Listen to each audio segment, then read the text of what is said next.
This new term of government marks the beginning of a new chapter in the story of our island nation. Singaporeans have placed their trust in me and my PAP team. They have returned my government with a strengthened mandate. They have chosen all of us to be their voices in Parliament. It is now our duty and responsibility on both sides of the aisle, office holders as well as backbenchers, to live up to that trust. President Tharman has set out the challenges ahead and the key priorities for this term of government. Members have raised many issues in this debate and also shared useful ideas and suggestions. The government will study all of your feedback. Today I want to take a step back and speak about the larger mission before us. As we move beyond SG60 and as the world around us undergoes profound changes, we must ask ourselves, what kind of Singapore are we building? What kind of future do we want?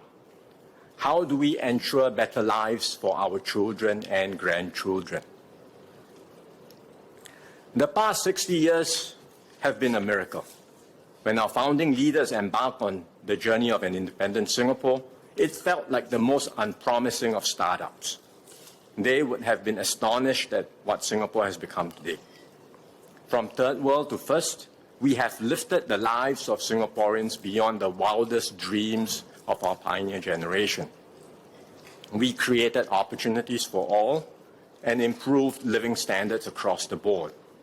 We enjoyed decades of peace and progress, of stability, harmony, and unity. Some now ask, can this miracle continue? We know the headwinds are stronger. The external environment is more contested, more unpredictable, and more challenging for small states like Singapore.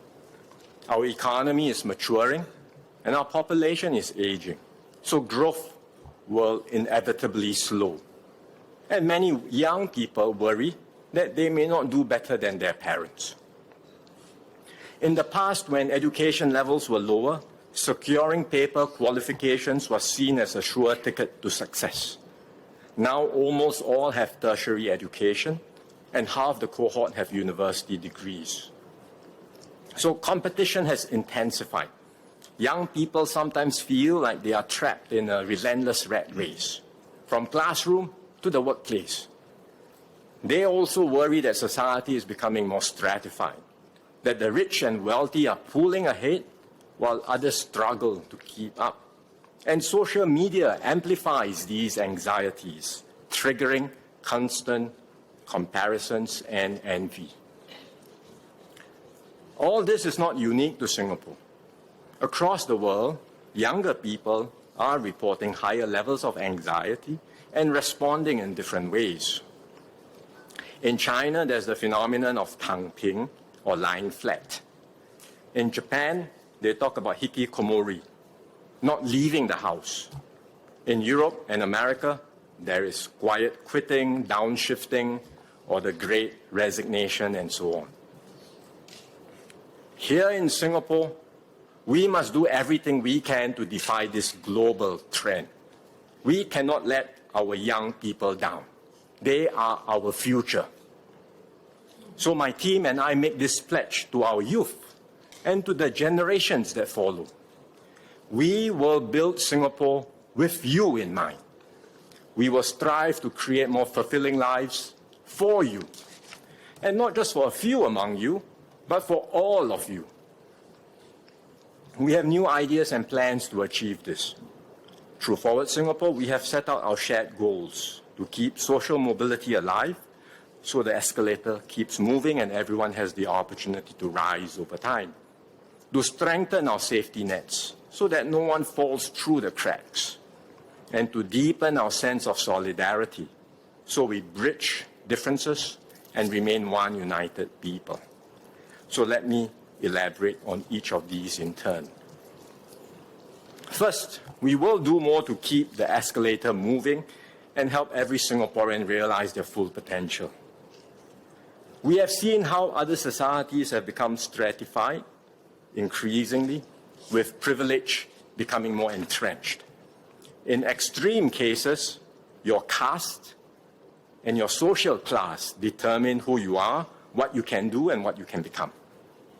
Even in meritocratic societies, we see admissions to universities or top jobs in the public and private sectors dominated by those from privileged backgrounds. Governments everywhere try to rectify this. For example, I read recently in the UK, the government announced that civil service internships will be reserved for students from lower socioeconomic backgrounds, defined as what jobs their parents did when they were 14.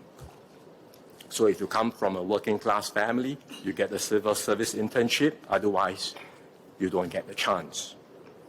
These are well-intentioned efforts, but they often fail to work as intended, and sometimes they even create new distortions.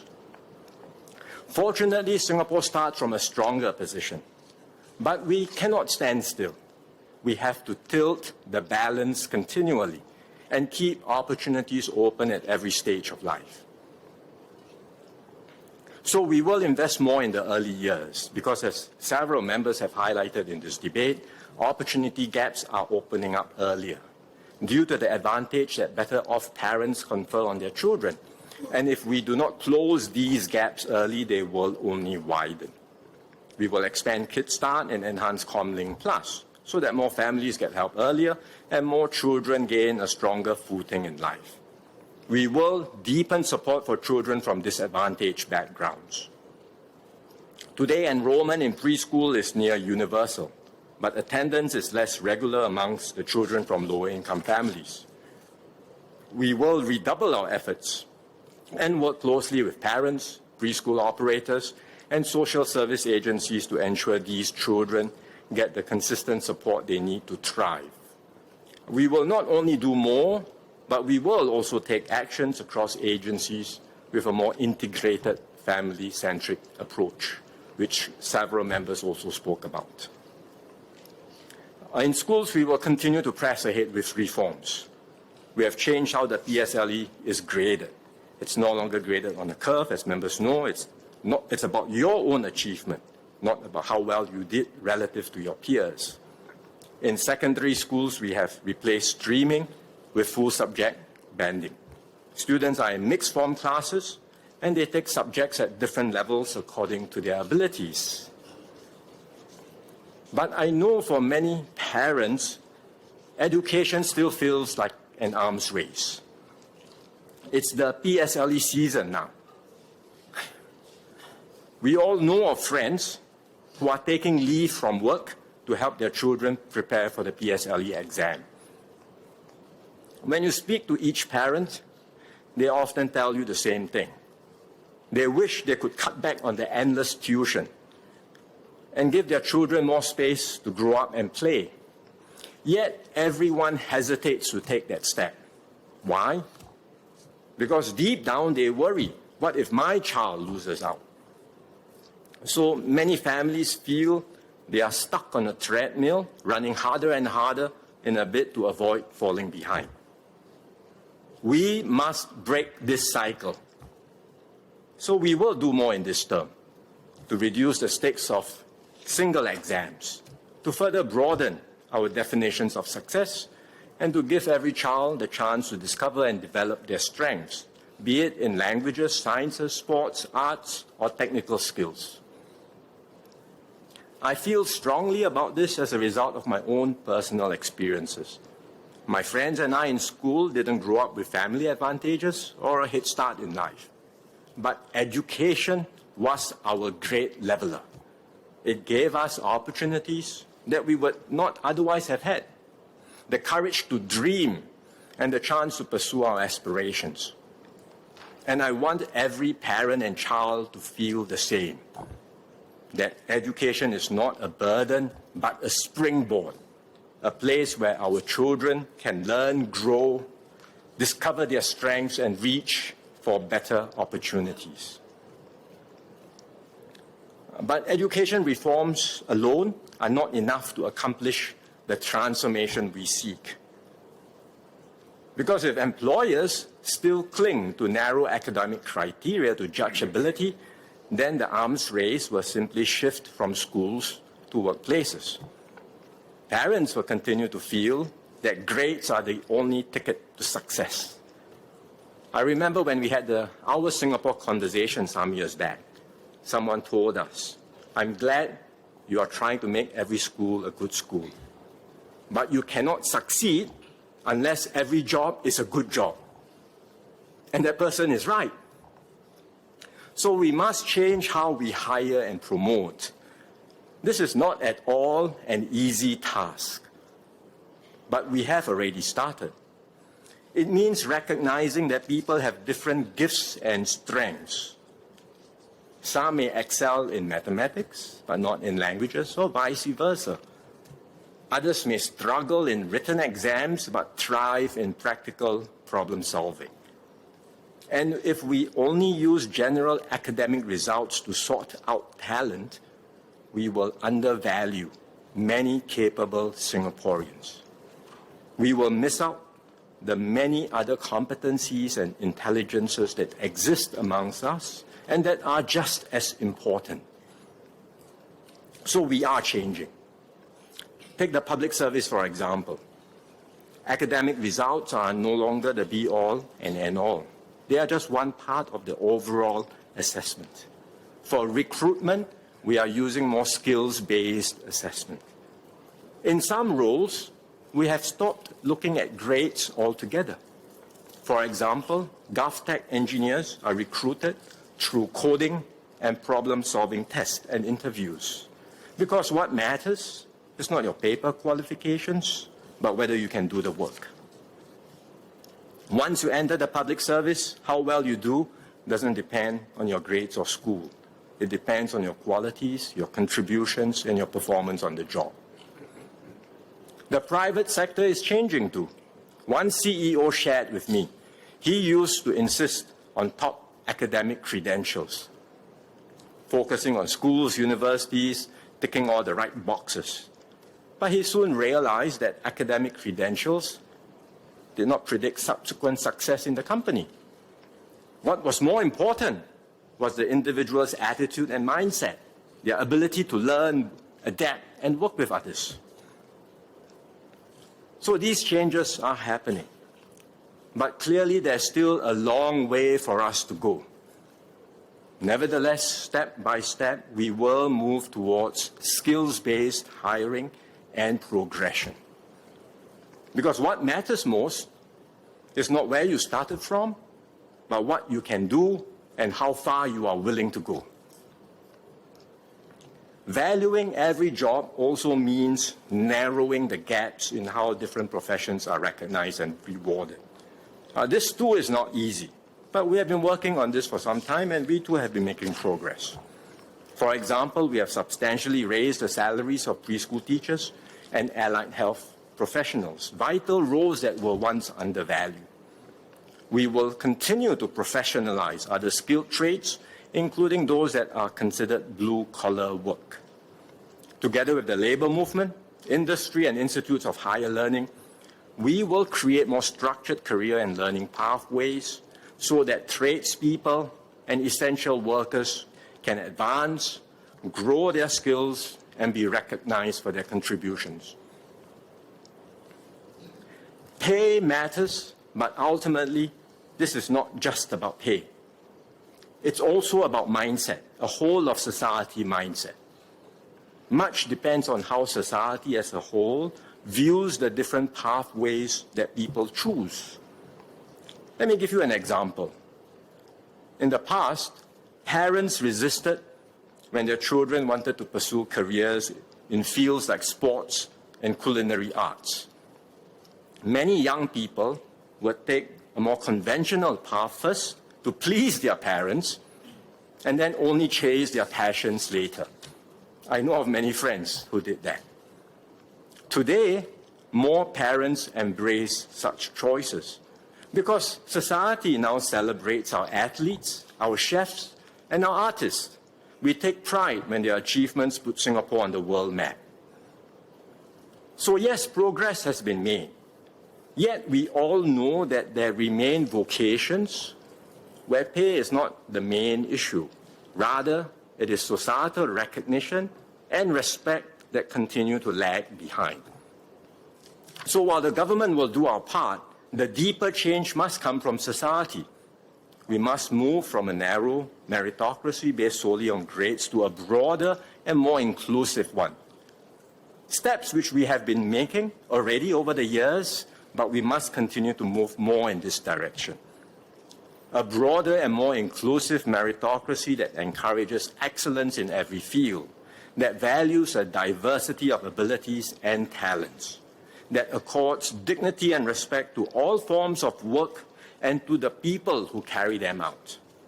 And that's how we can keep social mobility alive, so every Singaporean can rise on the strength of their contributions and will be respected.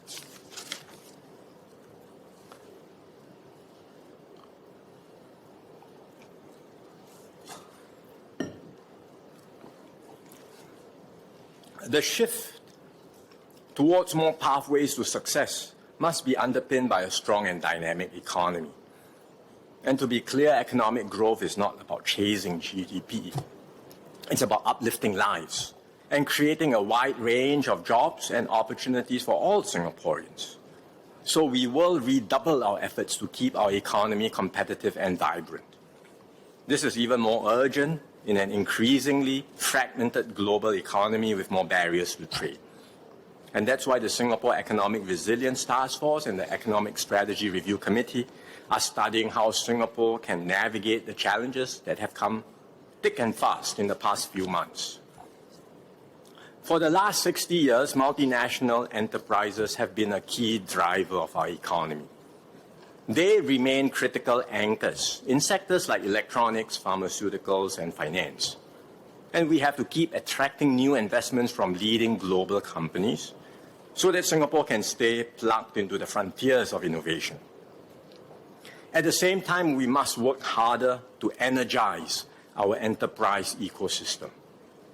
We want to make Singapore a more attractive place for startups and emerging companies, be it here or overseas. So these can be homegrown firms looking to venture abroad or overseas growth companies seeking a base in Asia. These are the companies that will shape our future success. And to do this well, we will need a different approach, because not all enterprises will succeed. Some will fail, and fail spectacularly. When they do, there will inevitably be calls for the government to step in, I'm sure from both sides of the House, from the Workers' Party and the PAP, asking the government to do more. And perhaps from time to time we will, but if we try too hard to shield every company, we risk ending up with more zombie firms, propped up artificially, stifling renewal and enterprise dynamism. And that's not the path we want to take. So we must be prepared for more churn. And we should not only celebrate success stories, but also learn to embrace failures and setbacks. Because it's only through constant experimentation that more innovative companies can emerge. The process will be uncomfortable, even unsettling, but it is necessary to create new value and ultimately to create new and better jobs for Singaporeans. So let me be clear. Our focus must always be on the worker, not the job. Companies may fail, jobs may disappear, but every worker matters, every citizen matters, and no one will be left behind.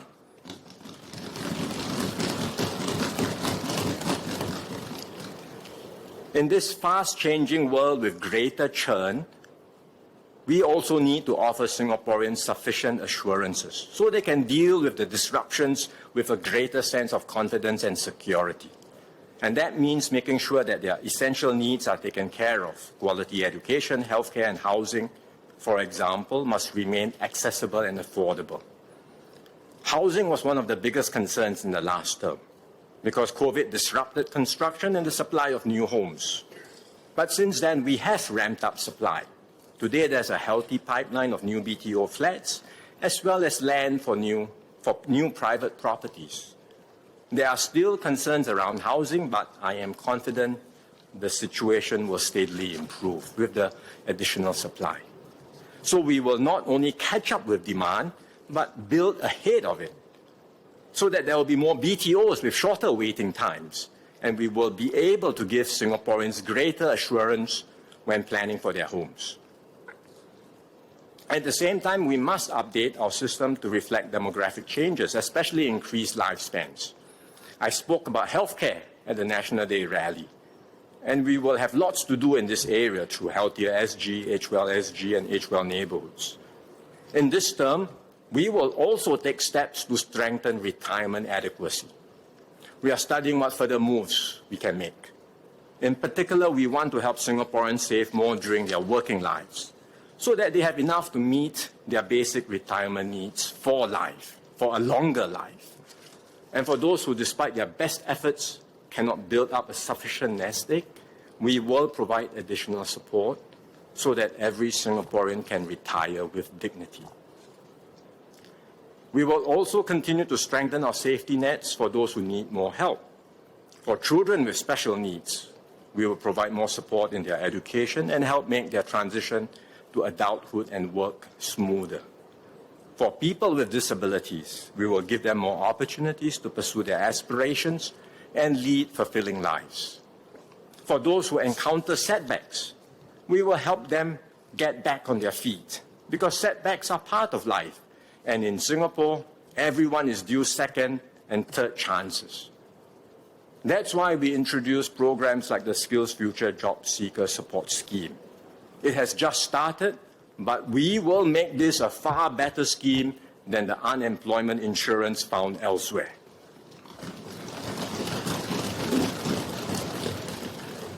All of these measures are helping to bring down income inequality in Singapore. Our Gini coefficient is now at its lowest in more than 2 decades. Previously, the Gini was measured only on income from work. DOS, the Department of Statistics, has since updated the measure to include income from all other sources like rental and investments. The full data will be published soon, but I'll share the headline findings with this House first. The revised Gini coefficient comes out slightly higher. We're talking 0.38 as compared to 0.36 after taxes and transfers. We had expected this, but what matters more is the trend. Even with the revised measure, the Gini continues to move downward. So inequality in Singapore is narrowing, and we are determined to keep it that way. We have ways to mitigate wealth inequality in Singapore. A large share of household wealth here is tied up in property. So we have taxes on property, progressive taxes on property, and stamp duties on property transactions to ensure those with more contribute more. But it's not just on the tax side. We also have transfers, wealth transfers for those with less, through public housing to help lower-income families own their homes, through regular top-ups to CPF accounts, and through new initiatives like the ITE Progression Award, which gives a head start to ITE graduates who complete their diplomas. So taken together, our measures are helping to narrow both income and wealth inequality. And we will press on and continue to innovate in our social policies so that at every stage of life, Singaporeans feel assured, supported, and confident about the future, so that opportunities and progress will always be fairly shared across our society.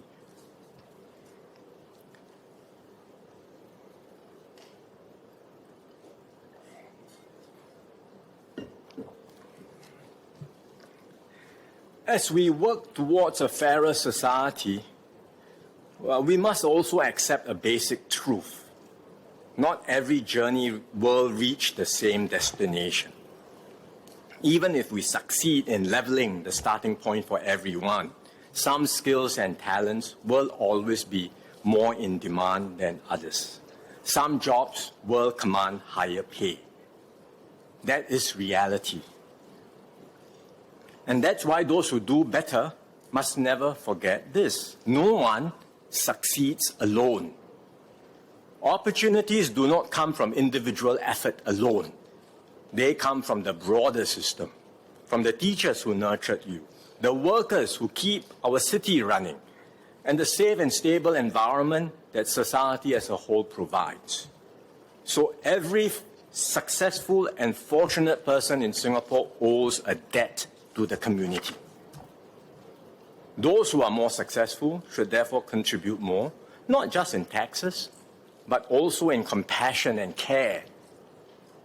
Because no taxation system, however progressive, can legislate the spirit of solidarity. That must come from within each of us. It must come from the heart. And it must be nurtured by a culture that puts we before me. And that's why I spoke about a we-first society. It's one that strives for the collective good, not just self-interest. It's one that values solidarity, even as we recognize our individual differences. To be clear, we first does not mean suppressing the me. It means the me can only thrive when the we is strong. So we need to embrace our individuality and help everyone be the best possible versions of themselves. At the same time, we have to look out for one another and lift each other up. Only then can we be greater than the sum of our parts. This we-first spirit of solidarity is not new.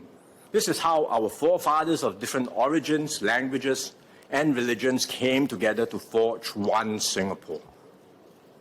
And over the decades, through painstaking and patient efforts, we have built up this social capital. And today, the bonds among Singaporeans are stronger than ever. But we cannot be complacent. And I'll share with you findings from recent surveys. They show, for example, that only 1 in 3 young Singaporeans had ever volunteered. That more than half said that most of their friends were from the same socio-economic group or race as them. We worry about these trends. Because if we know less of one another, if we have less in common, then we risk seeing each other not as fellow citizens, but as competitors, as people from different tribes. And competition can easily turn into envy, resentment, and division. So we must work harder to create more spaces and opportunities to mix and interact, be it at schools, in the workplace, or in our neighborhoods. It will take the concerted effort of everyone, generation after generation, to make sure that our diversity adds and doesn't subtract. Sometimes we overdo it and the efforts become contrived. The older members of this House will remember when PA started the community games back in 2012.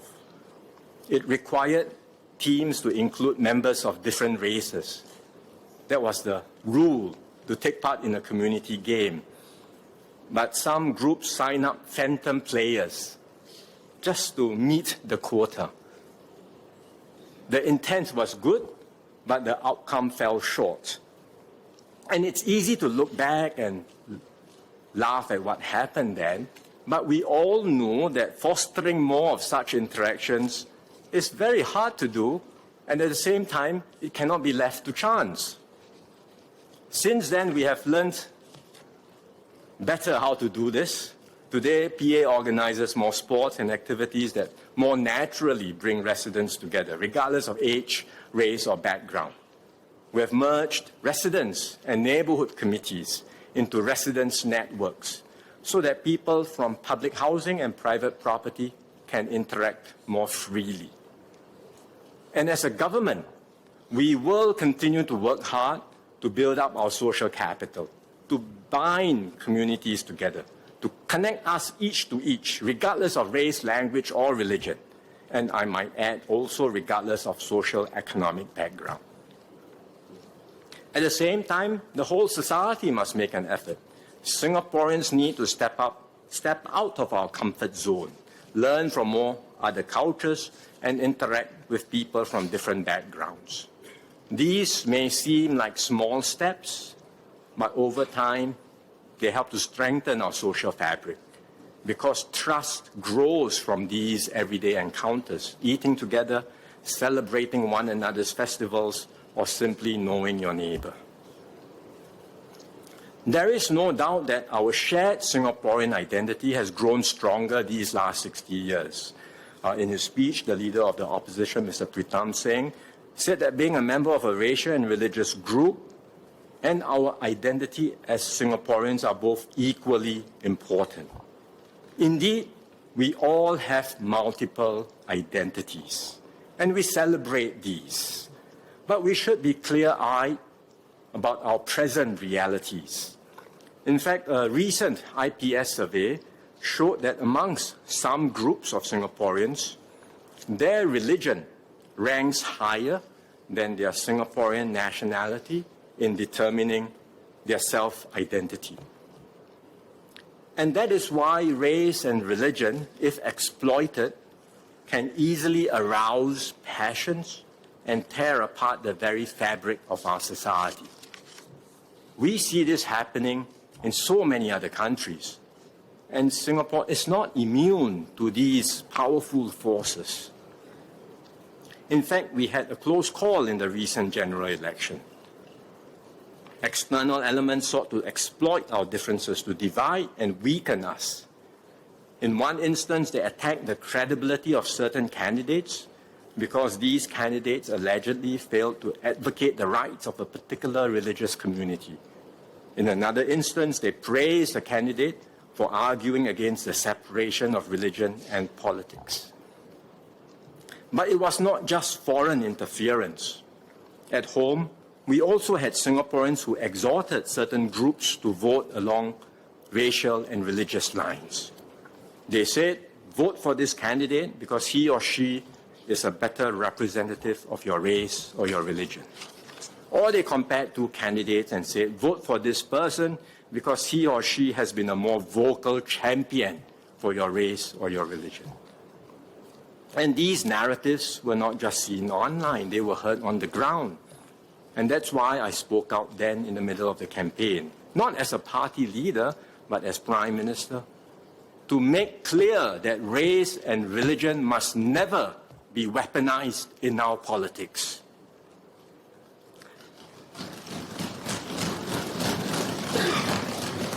Thankfully, many Singaporeans rejected the calls to vote along racial and religious lines. They voted for the candidate that they felt was best for Singapore, regardless of race or religion.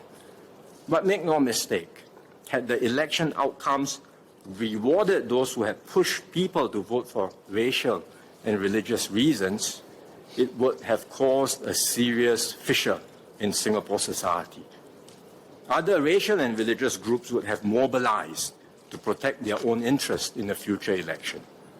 This would have jeopardized the harmonious, multiracial and multi-religious society that took us 60 years to build. Looking ahead, as elections become more tightly contested, the temptation to play this card will only grow. So we must find ways to guard against this. And we have to see how all of us, as members of this House, can reaffirm our commitment to serve all Singaporeans regardless of race or religion and forswear the use of race and religious appeals in elections. Mr. Speaker, one united people, regardless of race, language or religion, is not just a line in our pledge. It is the foundation of our independence. It is the reason why Singapore became independent. It is the bedrock of our nationhood. Let us never forget this.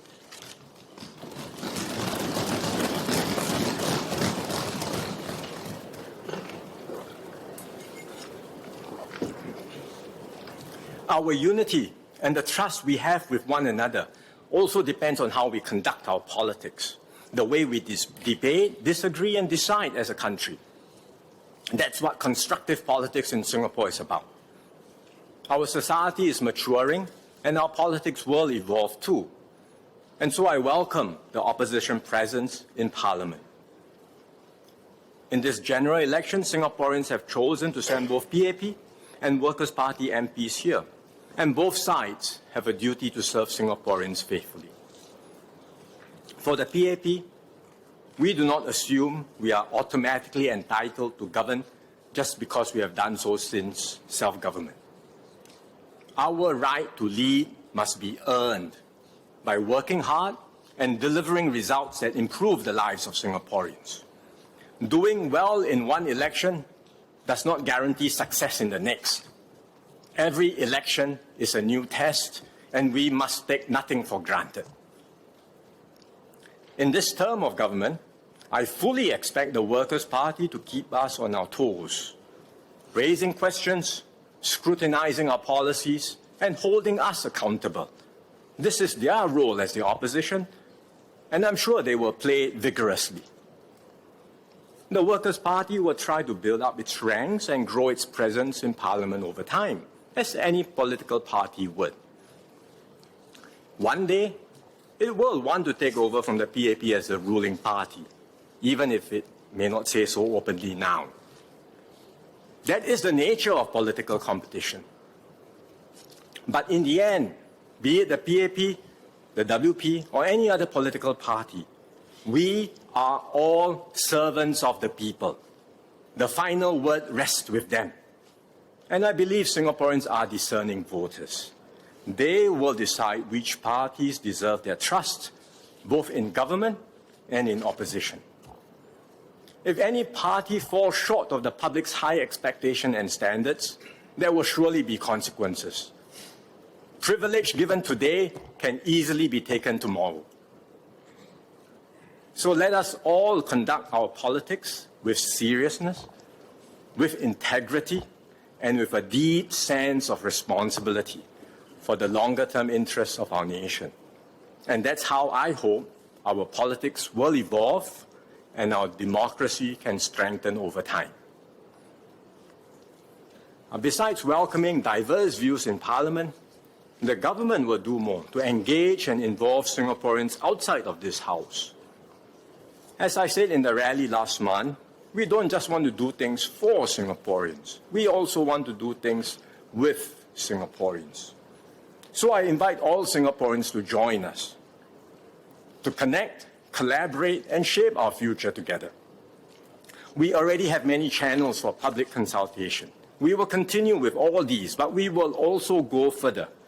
We will open up new opportunities for Singaporeans to have deeper conversations and engagements, to shape the character of our neighborhood and estates, for example, to be directly involved in policy making through citizens' panels as one possible channel, and to help set new norms on major issues like education, multiculturalism, or how we raise our children in this digital age. In particular, we want to involve our young people. They have energy, ideas, and a strong sense of purpose. So we will give them more platforms to step forward, contribute, and make their voices count. This has already started. In 2023, we set up youth panels to study issues that young Singaporeans care about. They shared their ideas with me at the inaugural Youth Policy Forum last year. Many of their recommendations were constructive and thoughtful, and we have taken them on board. Next year, we will launch the second round of youth panels, and I look forward to more ideas from our young people. So to all young Singaporeans, I say, we will not let you down.